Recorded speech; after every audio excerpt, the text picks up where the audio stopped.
Hello everyone, welcome back to Mr. Lee's Math Class Videos. I'm Mr. Lee. We're picking up in section 6.5, graphing tangent and cotangent. We just had our introduction, so I want to make sure that we do a few of them with you where transformations are involved.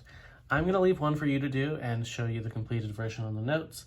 I'm going to do 2 on this page and then 4, which is 1 cotangent and 1 tangent one, with various things going on in them.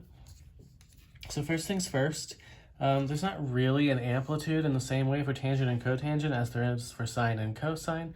There is a stretch, but not an amplitude because they go from negative infinity to infinity, which means there's no real, the middle value will be the middle value, but there's no like major appearance that stretches the maximum height or minimum, so we don't worry about that so much. But we can talk about the various shifts as needed. Remember that negative 2 plus cotangent of x minus pi over 4 is the same as cotangent of x minus pi over 4 minus 2. These are equal. So remember with cotangent starts between 0 to pi, because that's where its asymptotes are, which means for your starting point in this, you're going to do exactly the same thing you did with sine and cosine. X minus pi over 4 equals 0. X minus pi over 4 equals pi. So we can see our actual starting and ending point. Here you'll notice that x is pi over 4. Here x is 5 pi over 4. So when you're making your table, this will be the strategy. X, we're going to start at pi over 4 and end at 5 pi over 4. Halfway between 1 and 5 is 3 pi over 4. Halfway between 1 and 3 is 2, but 2 pi over 4 reduces to pi over 2. Halfway between 3 pi and 5 pi is 4 pi. 4 pi over 4 is pi. And these should give us our quadrantal, our equivalent of the 4 evens. It's not quite the quadrantal angles, but it's all of the zeros and the 45-degree angles where tangent hits relatively specific values that are helpful to us. So we start again, just like in the last one, by plugging into the cotangent of x minus pi over 4. If you do this right with tangent and cotangent, your outside values should be asymptotes, or undefined. Here it's undefined at pi over 4, because pi over 4 minus pi over 4 is 0, and cotangent of 0 is undefined. Similarly, the cotangent of 5 pi over 4 minus pi over 4, which is pi, is also undefined. Your middle one should always be 0. The thing that you have to remember about cotangent is it counts down, whereas tangent counts up, which means between the 1 and the negative 1, for cotangent, the 1 comes first, but for tangent, it will be the negative 1 that comes first. Nothing else is happening to this cotangent except that it's subtracting 2. So we'll have, I like to call this y sometimes, which is just taking this and subtracting 2, depending on what else is going on. If there's a multiplier in front of the cotangent, I like to have that as an intermediate step. But if you take undefined, an asymptote, and you subtract 2, it's still undefined. So your asymptotes will stay asymptotes no matter what happens, no matter what you're plugging in.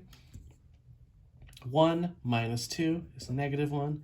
0 minus 2 is a negative 2. Negative 1 minus 2 is negative 3. So this gives us what? Asymptotes at pi over 4 and 5 pi over 4. But what coordinate points does it give us? Well, at pi over 2, we should be at negative 1. At 3 pi over 4, we should be at negative 2. And at pi, we should be at negative 3. And now it's about graphing these appropriately. So I know that my values are negative, but it's going to go up and down infinitely, so I'm not so worried about that. All of it is to the right of the origin, at least this period. So we'll count by pi over 4s. 2 pi over 4, 3 pi over 4, 4 pi over 4, and 5 pi over 4. Now, what do we know at pi over 4 and 5 pi over 4? We're going to have asymptotes. Here, we'll go up and down. We've got asymptotes. Those should always be happening on the outside if you pick your values correctly. Then we plot our points. Pi over 2, negative 1. 3 pi over 4, negative 2. Pi, negative 3. And then it's about shaping the graph. Remember that asymptotes are really guidelines. They help you shape your graph. it's going to curl a little bit. It's not perfect. And then it's going to curl up towards the asymptote in this direction. So we get a clear tangent picture. You know, there's some movement. You can change the frame to where it's more balanced, but I'm really more looking for if you can get the sketch correct. I'm not super concerned by exactly how balanced it is. Just try to make sure your ratios are correct. But otherwise, it works very similar to sine and cosine. The only difference is that they have a different starting and ending point because their period on average is shorter. Now you could technically still do the period, but for sine and or for tangent and cotangent, it's pi over the number in front of x, not 2 pi. Now, there's a cotangent one. On the next page, again, I'll leave 3 for you to practice. It's another cotangent. I want to do at least one tangent one. -3 plus 2 times the tangent of 4x plus pi. There's still a vertical stretch of 2. I'm not super worried about that. So let's talk about our period. It's normally pi, but it's over the number in front of x still, so it's pi over 4. So that means the entire thing for this one should occur in a period of pi over 4. Tangent is the one that starts from -pi over 2 to pi over 2. So we set 4x plus pi equal to -pi over 2 and 4x plus pi equal to pi over 2. This is 4x equals -3 pi over 2. When we divide by 4, we get an awkward -3 pi over 8. Here, 4x equals -pi over 2. And again, this is -pi over 8. So that's where our equivalent period would be.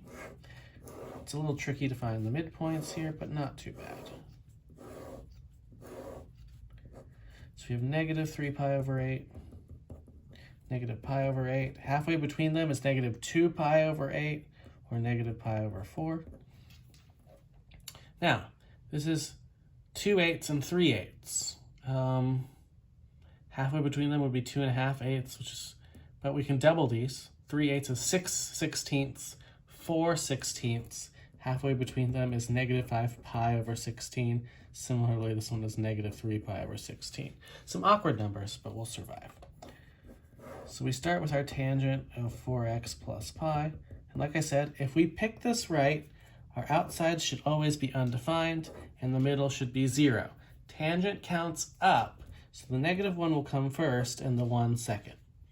Now, this tangent is multiplied by 2. So we want to multiply it by 2. That won't change the asymptotes or the 0, but it will change the -1 and 1 respectively. And then finally, y has a -3. So to get to y, we subtract 3.